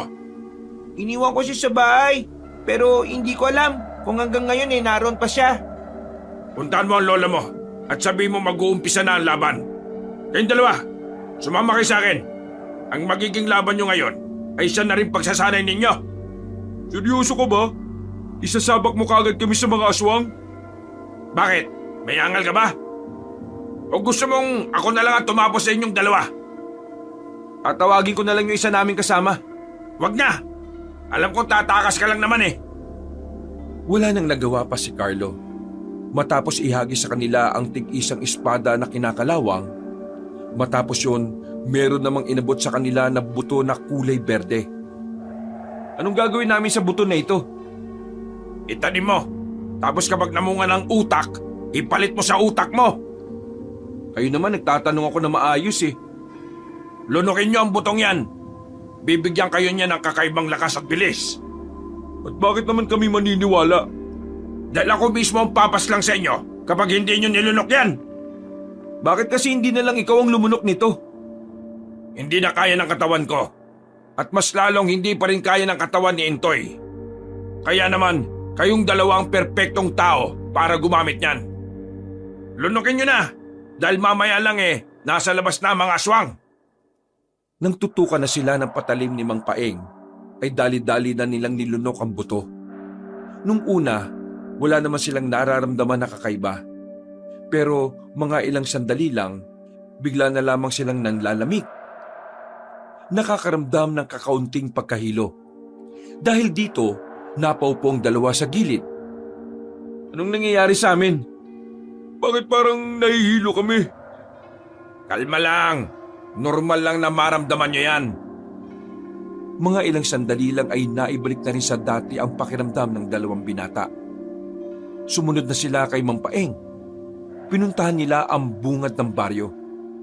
Yandaan niyo mga sarili ninyo Nararamdaman ko nang may ilan na sa kanilang nakalabas. Mang Paeng, gaano po ba talaga kalakas sa mga aswang? Mas malakas pa sa amoy ng kilikili mo. Napakamot na lamang ang binata. Napukaw ang kanilang atensyon nang makita na may isang matandang lalaki ang lumabas sa bungad. Hindi maaring magkamali si Carlo. Yun ang matandang lalaki na nakausap niya. Si Severino, nakalabas na rin. Hindi magiging madali ang mga susunod na eksena. Anong gagawin namin para hindi kami panghinaan ng loob? Isipin nyo na lang na kasalanan nyo kung bakit tayo nasa alanganin ngayon. Maya-maya pa, napatingin sa kinaroroonan nila ang matandang si Severino. Parang alam na alam ng matandang yon na nagtatago sila roon. Kaya naman si Mang Paeng na ang nagkusang lumabas. Dito lang kayo. Jumempo kayo Sabay saka kayo umatake. Sinubukan pigilan ni Carlo at Jamba ang matandang lalaki. Pero hinawi lang ni Mang Paeng ang dalawa. Hoy Severino! Ako hinahanap mo, di ba? Tara na, ano? Hindi ikaw. Yung dalawa mong kasama. Kasi may nagawang mabuti sa amin yan. At yung isa pa na hindi naman nila kasama. Huwag mo nang pagkainteresan ng mga yan. Mga walang silbi yan. Hindi kita iintindihin. Kasi hindi naman ikaw ang prioridad ko sa mga sandaling ito. Kundi ang dalawang bantay si Alma at ang batang si Intoy. Wala sila rito. Nang ibang bansa na. Ikaw talaga, Paeng. Kahit na kailan, wala ka pa rin kakwenta-kwentang kausap. Oh, saan ka pupunta? Takot ka ba sa akin? Takot ako sa'yo? Ayaw kong lumaban sa mas mahina sa akin. Mas gusto ko pang kalaban si Intoy kesa sa'yo. Ang dami mong satsat. Kumanda ka na ngayon. Aatake na sana si Mang Paeng pero lumundag lang si Mang Severino paakyat sa puno. Bumuntong hininga na lamang si Mang Paeng. Baka sa mukha nito ang pagkadismaya. Lumabas na kayong dalawa dyan. Mga walang silbi. Ang sabi ko, tsumempo kayo ng atake. Pero bakit wala kayong ginawa? Hindi ka naman nagbigay ng hudyat eh. Nakita nyo na kinakausap ko na siya para malibang. Pero kayo, nakangangal lang kayo. Mga buwisit. Ano naman kasi ang alam namin sa pakikipaglaban sa aswang na yon? Mamaya na ang ngawa. Iandaan nyo ang sarili nyo. Ngayon pa lang magsisimula ang tunay na laban. Nauna nang naglakad si Mang Paeng. Napilitan na lamang na sumunod ang dalawa. Hindi alam ni Carlo kung saan sila dadalhin ni Mang Paeng. Malakas ang tibok ng kanilang puso. Lumambot ang pagkakahawak niya sa espada. Para siyang nangihina kapag iniisip niyang kaharap na nila ang mga aswang. Mga ilang sandali lang, tumigil na silang tatlo sa paglalakad. Narinig na nila ang mga nagngangalit na aswang. Mang Paeng, ito na ba yung sinasabi mong tunay na laban? Oo, baka ito na rin ang huli niyong buhay. Naalarma sila na magsimulang tumakbo patungo sa kanila ang mga aswang. Hindi malaman ni Carlo at Jamba kung ano ang gagawin nila. Nakatago lang sila sa likuran ni Mang Paeng. Anong ginagawa niyo? Mga duwag! Ayaw pa namin mamatay, no? Isa-isang hinarap ni Mang Paeng ang mga aswang na nagtangkang lumapit sa kanila. Habang silang dalawa, parang mga siraulong pailag-ilag lang. Ni hindi nila magawang gamitin ng espadang hawak nila. Hindi gagana ang butong pinalunok ko sa inyo kung duduwag-duwag kayo. Gagana yun kapag pinakita niyong kaya niyo. Mga ugok! Nagdikit si Carlo at Jamba. Huminga sila ng malalim. Sa puntong yon, sinubukan na nilang lakasan ang kanilang loob. Nang may lumapit sa kanilang isang aswang, unang winasiwas ni Jamba ang kanyang espada. Hindi man lang yun tinamaan agad. Tila may kakaibang naramdaman si Jamba sa kanyang kalooban. Pre, totoo nga! Dahil dito, sinubukan na rin ni Carlo na tagain ang isang aswang na malapit sa kanya. Tinamaan niya yon sa kamay. Dahil doon ay tila ginanahan ng binata. Nawili ito sa kakahagupit ng hawak niyang espada. At sa pagkakataong ito, nararamdaman na nilang tila na wala na ang kaba sa kanilang dibdib. Meron na rin silang kakaibang bilis na siyang nagagamit nila para tapatan ang mga halimaw na nilalang. Ganyan nga mga bata! Ganyan nga! Mukha ba kaming bata? Bro, sa likuran mo! Ay, gagi! Mabuti na lang ay mabilis na nalapitan nito ni Carlo. Mag-focus ka nga! Di sige! Tila ibang tao na si Carlo at Jamba ng mga sandaling yon. Magaling na silang makipaglaban ng ganun lang kabilis. Tumalab na kasi talaga ang epekto ng butong nilunok nila. Nang matalo na nila ang mga aswang, saka naman dumating si Aling Alma at Intoy. Kasama ng maglolo si Kiko na agad din naman lumapit sa kanila. Oh, mabuti naman dumating na kayo. Dapat kanina pa kami nandito. Ito kasing binatang to, kinulit ako eh. Gusto ko lang naman kasing bigyan nyo rin ako ng buto. Sabi kasi ni Intoy, binigyan nyo raw tong dalawang kaibigan ko eh. Gusto mo ng buto? Oo, gusto ko. Bibigyan kita ng buto ng baboy. Ang gara naman. Naiingit ako sa dalawang kaibigan ko eh oh. Naiwan ko na sa bahay. Wala nang oras. Sumama ka na lang sa amin. At bahala ka na kung matigo ka dyan. Kaming bahala sa'yo pre. Kapag kasama mo kami, hindi ka mapapahamak. Ikaw kasi, di ka pa sumama eh. Mamaya na ang daldalan. Ang mabuti pa, pasukin na natin ang aswang dun sa loob bago pa sila makagawa ng kasamaan. Nabubuang ka na ba? Kaya nga ikinulong lang natin sila sa loob kasi hindi natin sila kakayanin kung lahat sila kakalabanin natin. Ang mapapaslang lang natin na yung paunti-unting lumalabas. Ay, oo nga pala.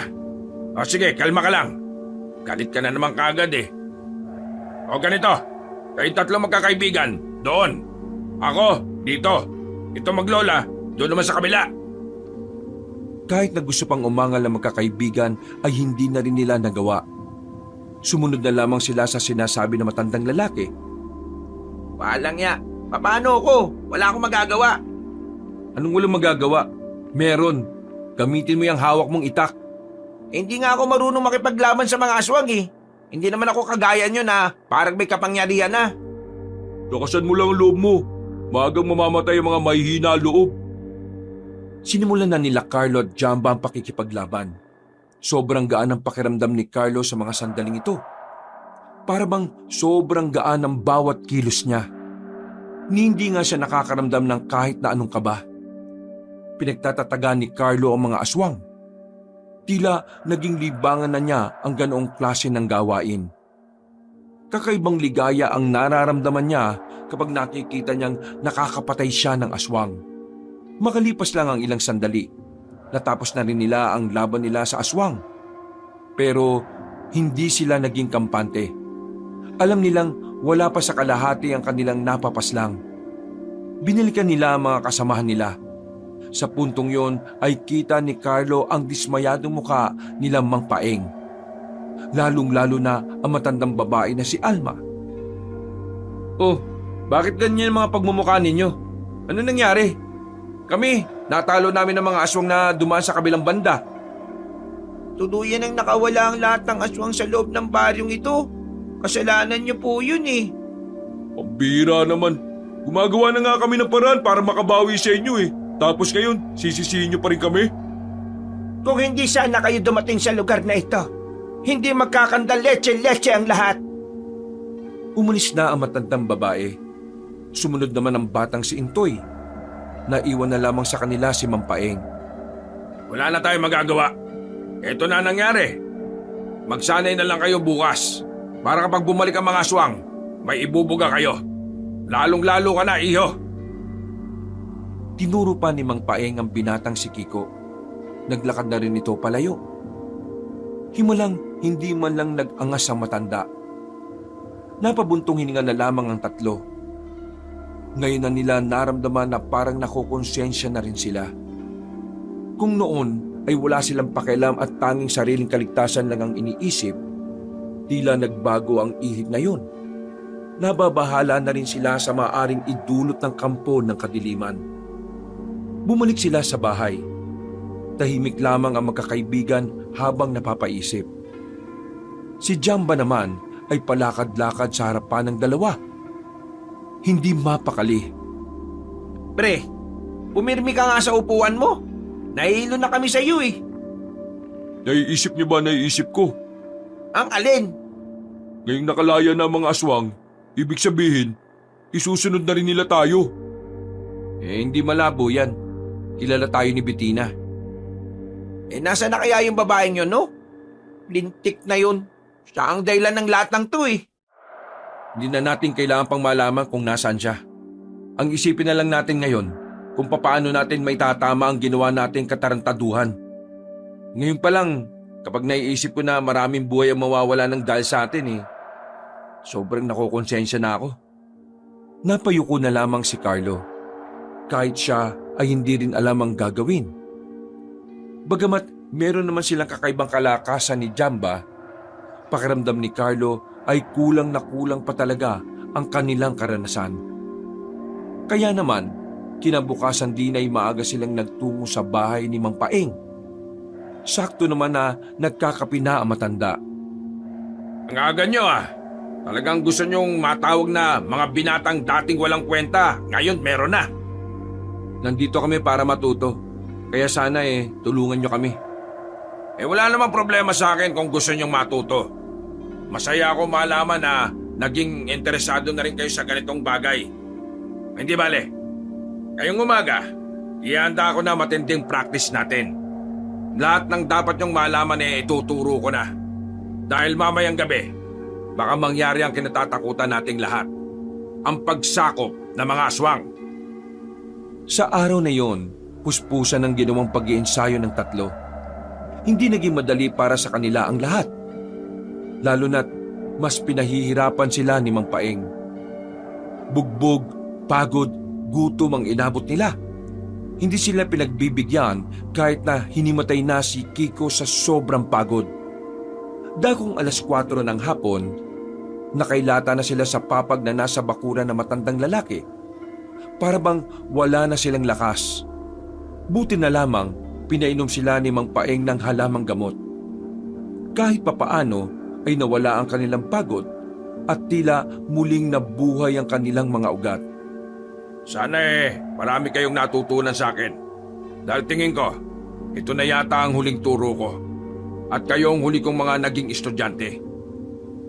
Umamatay ka na ba? Pakiramdam ko, oo. Hindi naman siguro kasi matagal mamatay ang mga masasamang damo. Hindi porke mabait ako sa inyo ngayon makakapagbiro ka na ng ganyan sa akin, ha? Anong mabait? Bugbog sarado nga kami sa iyo, Ngumiti na malapad ang matandang lalaki. Dito na napagtanto ni Carlo na totoong mabait din naman pala si Mang Paeng. Masyado lang itong strikto pagdating sa mga bagay-bagay.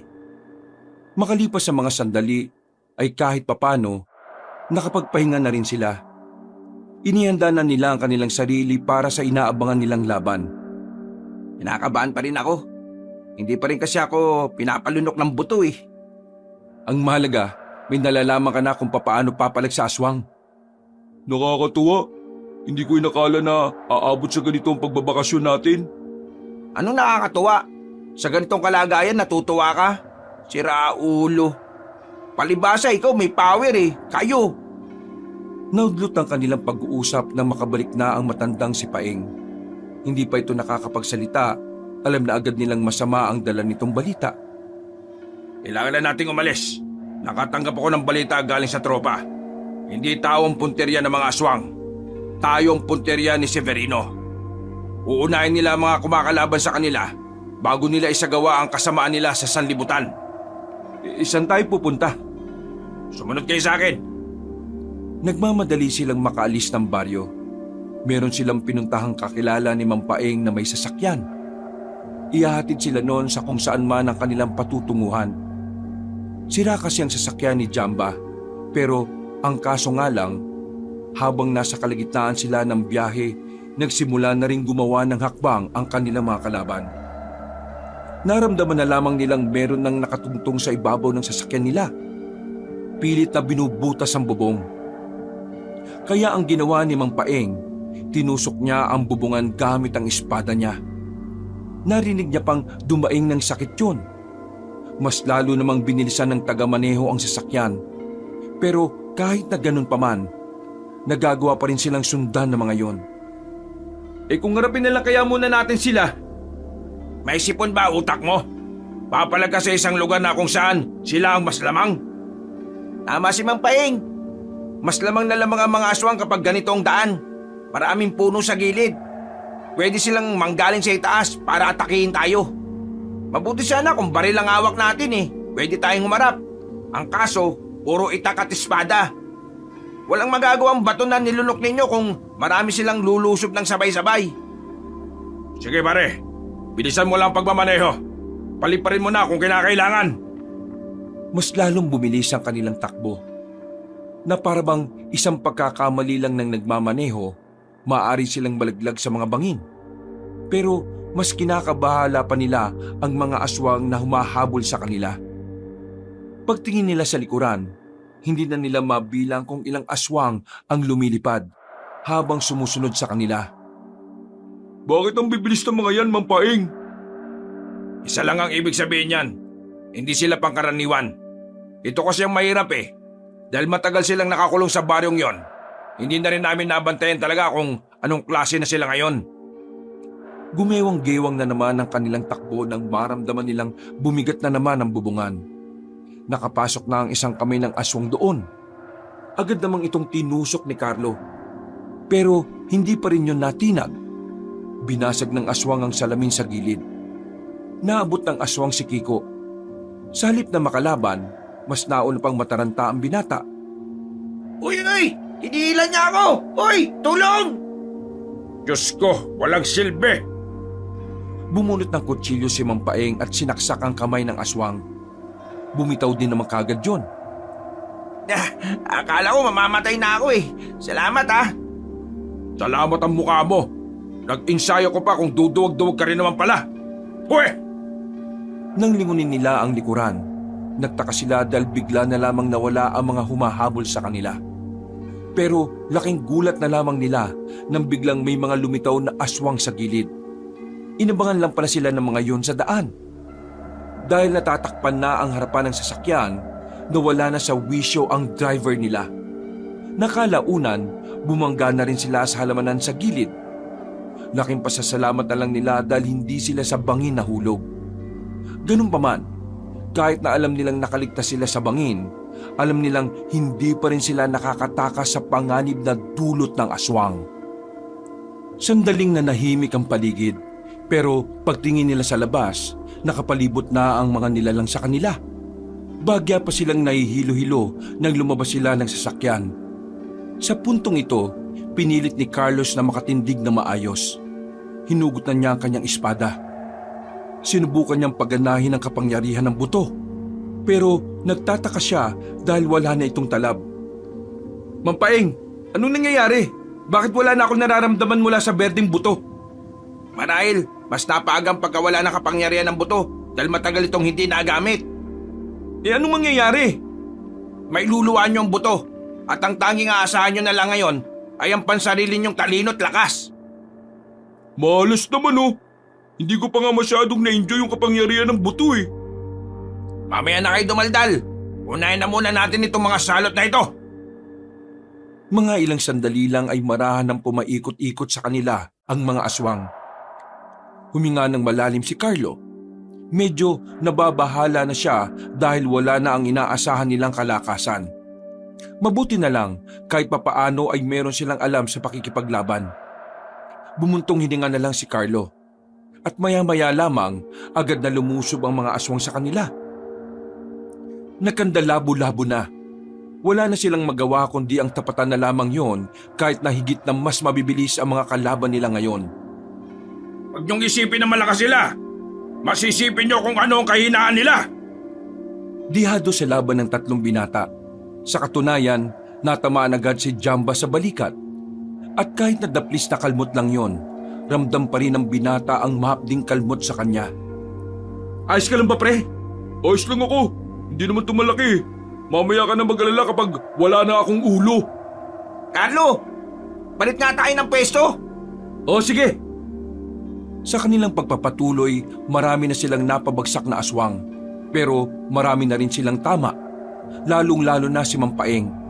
Pero kapag nakikita nila kung paano lumaban ng matandang lalaki, tila hindi na nila nararamdaman ang hapdi ng bawat sugat nila. Mas lalo silang ginaganahan. Mas lalo nilang sinisikap na maipanalo ang laban kahit parang habang tumatagal, mas lalo silang nalalagay sa alanganin. Hingal na ang magkakaibigan. Nanlalambot na rin sila dahil sa pagod at pagkirot ng mga galos nila. Pero ang mga aswang, hindi pa rin tumitigil. Hindi sila lulbayan ng mga yon hanggang sa hindi sila namamatay.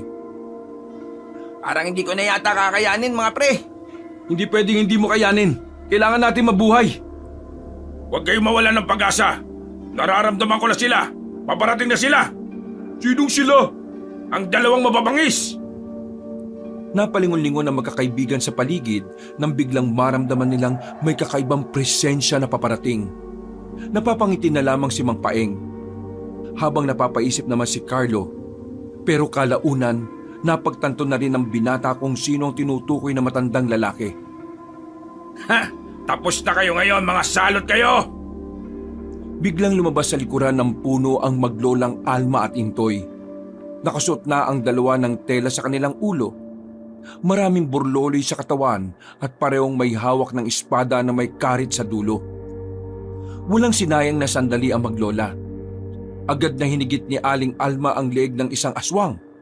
Si Intoy naman mabilis na tumakbo at pinatamaan ng hita ng isa pa. Dahil dito, naalarma ang kanilang mga kalaban. Nagkawatak-watak ang mga yon. Ang organisadong galaw ng mga aswang ay tila nagulo na. Gagi mga pre, parang hindi naman matanda at bata itong nakikita natin eh. Hindi ba ka paniwala? Ganyang kalakas sa maglolang yan.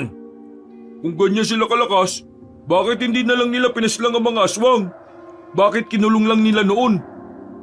Kagaya nga na sinabi ni Alma, delikado kung papasok sa loob ng baryo. Hindi ka na makakalabas doon.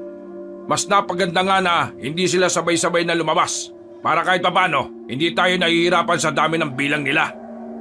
Mga inutil! Nagagawa niyo pang magkwentuhan dyan! Wala na kaming gagawin eh. Kayang-kaya nyo naman ang dalawa yan. Natatawa na lamang si Mang Paeng pero sinungitan lang ito ni Aling Alma. Lumipas lang ang ilang minuto at tuluyan na ngang natalo ang mga aswang.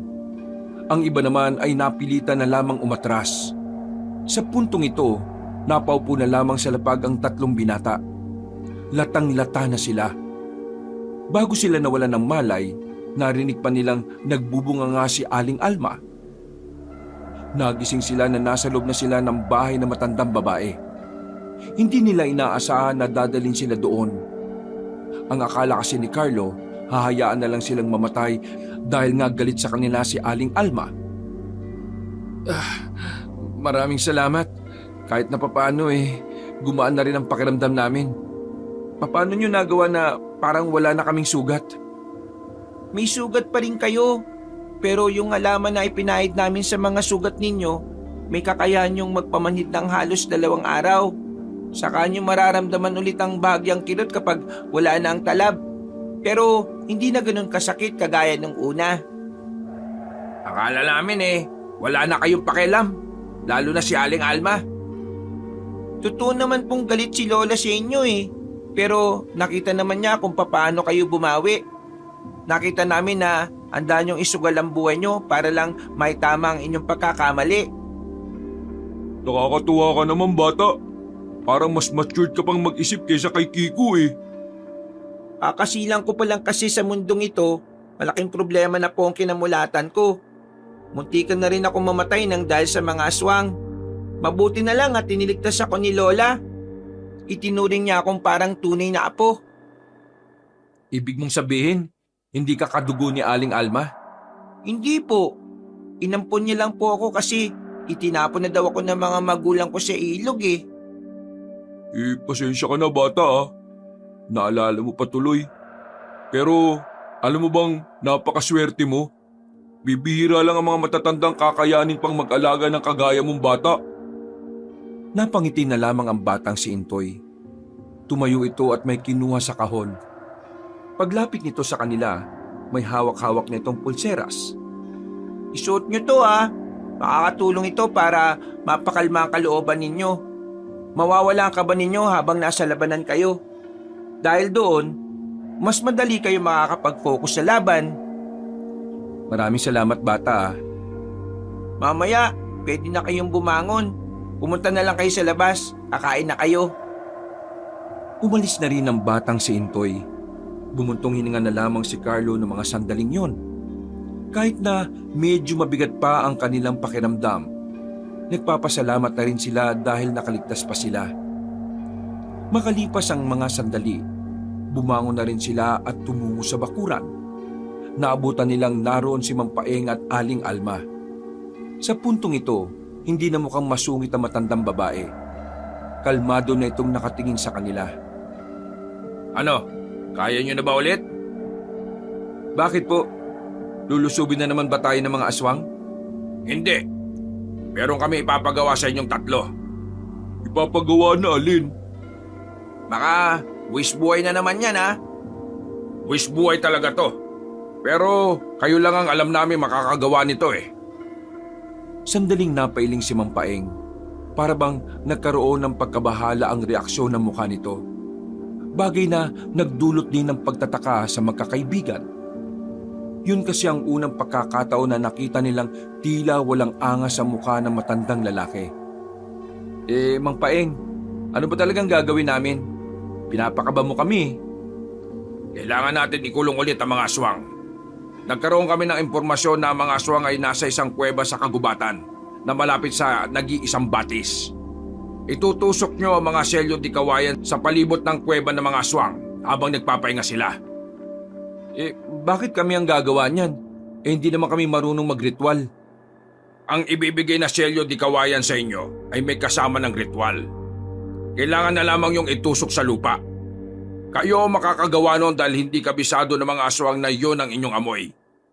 Hindi gaya namin na ilang beses nilang nakakainkwentro. Mas madali nilang malalaman na nasa paligid kami kung kami gagawa niyan. O ano mga pre? G ba kayo? Ako kasi oo eh.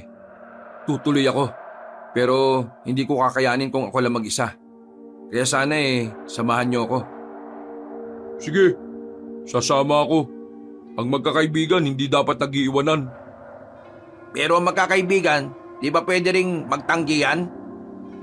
Ikaw lang ang hindi sasama sa magkakaibigan. Matitiis mo bang hindi ka kasama sa magiging kwento nila? Ikaw lang ang tuwag sa magkakaibigan, samantalang ikaw ang pinakamakulit ng una. Kadiring nila lang. O na. Nasama naman ako eh. Dami nyo namang sinasabi. Total, tinanggap nyo naman na ang misyon na ito. Maganda na kagad kayo mamayang gabi. Iatid ko kayo sa daan. Pero hindi na ako tutuloy kapag natanong na natin ang sinasabi naming kuweba. Tumango na lamang ang tatlong binata. Natapos ang pag-uusap na yon at kumain na muna sila ng sabay-sabay. Masarap ang luto ni Aling Alma kaya naparami sila ng kain. Namamangha nga si Carlo dahil pakiramdam niya mas napabilis ang paggaling nila sa sarap ng luto ng matandang babae. Mga pre, sigurado na ba tayo mamayang gabi? Hanggang ngayon ba, nagdadalawang isip ka pa rin? Pre, Kiko, kailangan ka namin. Nasaan na ba yung tapang mo tuwing tinatakot natin si Jamba sa mga kwento natin? Malakas lang naman talaga ako manakot eh. Pero aminado naman akong duwag din naman ako. Inakbayan ni Carlo ang binatang si Kiko. Inalug-alug ng bahagya. Huwag kang matakot.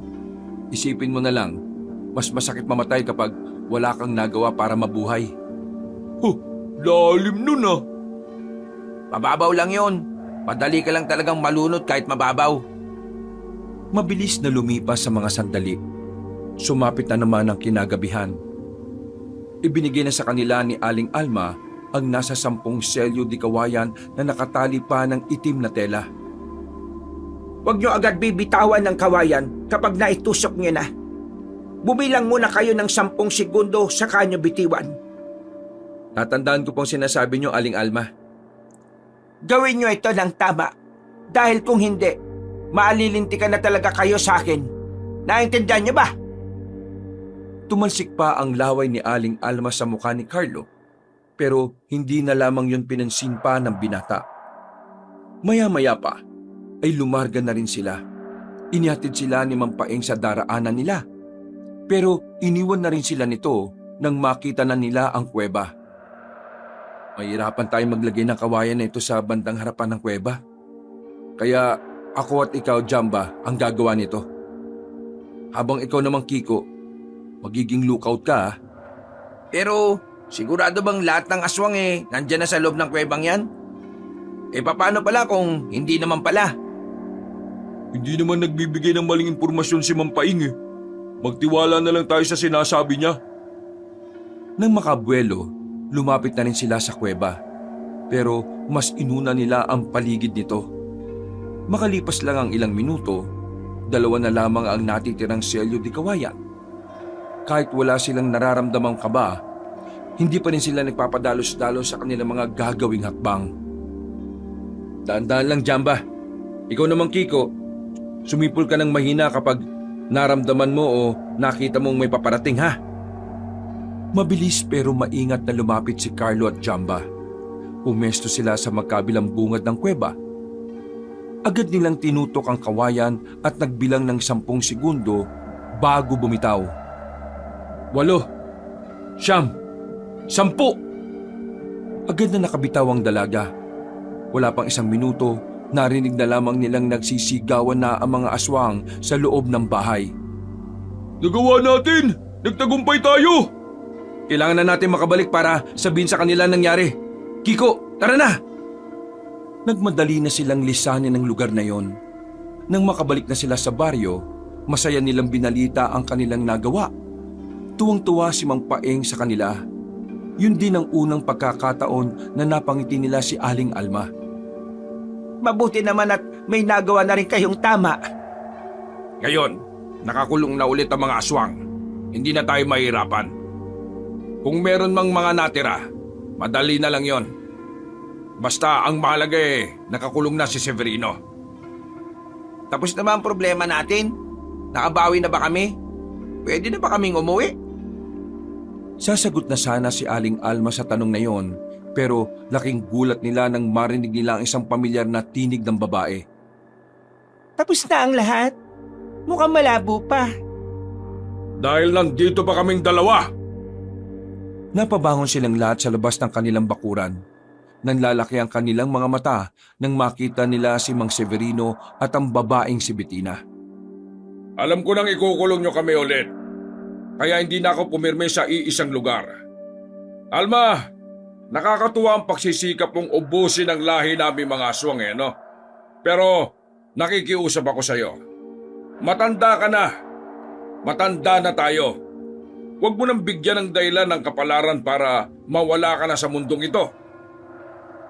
Mas gugustuhin ko pang mawala sa bundong ito kesa naman mabuhay ako na nakikita ko kayong nandito. Hindi nyo na uli magagawa ang bulok na estilo ninyo. Ngayong nakalaya ng pinakamalakas na aswang, wala na kayong magagawa. Bettina, niloko mo kami. Lalo na ako. Asang-asa ako. Pero isa ka palang aswang. Ginamit mo lang kami para sa kasamaan mo. Umasa ka na papatulan kita? Kayo? Kadiri, mga hampas lupa. Oy, Bettina, mas kadiri ka no? Hindi ko lang sinasabi sa iyo dahil ayaw kitang ma-offend. Pero ang baho rin naman ang hininga mo Tama na! Ngayong gabi, dadanak ang dugo sa bakuran na ito at sisiguraduhin ko na dugo ninyo ang didilig sa sinilangan ninyong baryo! Agad na nagbago ang anyo ni Mang Severino at ni Bettina. Kanya-kanya namang pulasan sila Carlo. Nakarap nila si Bettina. Nang magsimula na ang laban, kitang-kita na medyo nahihirapan ang magkakaibigan. Malakas si Bettina. Kahit buong kanilang loob, binabalibag lang sila nito. Kalma! Ako sa tukmol na yan. Intoy, sama mo ko. Alma, tulungan mo yung tatlong kumag Agad din naman pumayag ang matandang babae. Habang nilulusob ni Intoy ang pinuno ng mga aswang, hinarap din naman ni Aling Alma si Bettina. At anong magagawa ng katandaan mo sa kagandahan ko? Kulang ka ba sa karanasan, iha? Yon ang lamang ko sa iyo. Kung ako kulang sa karanasan, ikaw sobra sa rayuma. Kaya humanda ka sa akin. Lumundag ang dalaga. Sunod-sunod ang ginawa nitong pag-atake. Pero tila hindi malang nahihirapan si Aling Alma dahil simple lang ito kung umiwas.